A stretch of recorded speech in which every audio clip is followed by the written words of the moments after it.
Hi friends, welcome to our channel. இன்றைக்கி நம்ம சேனலில் கீழாநெல்லியை சாப்பிட்றதுனால வர தீமைகளை பற்றி தாங்க பார்க்க போகிறோம். நம்மளுக்கு நல்லாவே தெரியும் கீழாநெல்லி எவ்வளோ ஒரு மருத்துவ குணம் வாய்ந்த செடின்னு. அது மஞ்சக்காமாலைக்கு ஒரு ரொம்ப முக்கியமான ஒரு மருத்துவ குணம் அதில் இருக்குங்க. ஆனால் அந்த மூலிகை செடியையே நம்ம எந்த டைம்லலாம் சாப்பிடக்கூடாது அப்படிங்கிறதும் இருக்குங்க.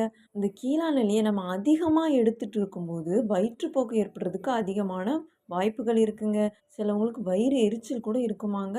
சிலருக்கு அலர்ஜி கூட ஏற்படலாமாங்க. அதுக்கப்புறமா பார்த்தீங்கன்னா, கீழாநெல்லிய நம்ம சாப்பிட்றதுக்கு முன்னக்கூட்டி நம்மளோட டாக்டர போய் கன்சல்ட் பண்ணுறது ரொம்ப நல்லது அப்படின்னு சொல்றாங்க. இப்போ சித்தா டாக்டர்ட்ட நம்ம போயிட்டுருக்கோம்னா, சித்தா டாக்டர்ட்ட ஒரு தடவ கேட்டுட்டு தான் எடுக்கணும் அப்படின்னு சொல்றாங்கங்க. முக்கியமா இத வந்து கர்ப்பிணி பெண்கள் எடுக்கவே கூடாது அப்படின்னு சொல்றாங்கங்க. பார்த்தீங்களாங்க, ஒரு பொருள்ல நல்ல விஷயம் எவ்வளோ இருக்கோ, அதே அளவு கெட்ட விஷயமும் இருக்குங்க. அதனால நம்ம எது யூஸ் பண்றதா இருந்தாலும் ஒரு தடவைக்கு 2 தடவ நல்லா கன்சல்ட் பண்ணிட்டு அதுக்கப்புறமா எடுத்துக்கணுங்க. வீடியோ பிடிச்சிருந்தா லைக் பண்ணுங்க. நம்ம சேனல சப்ஸ்கிரைப் பண்ணி வச்சுக்கோங்க.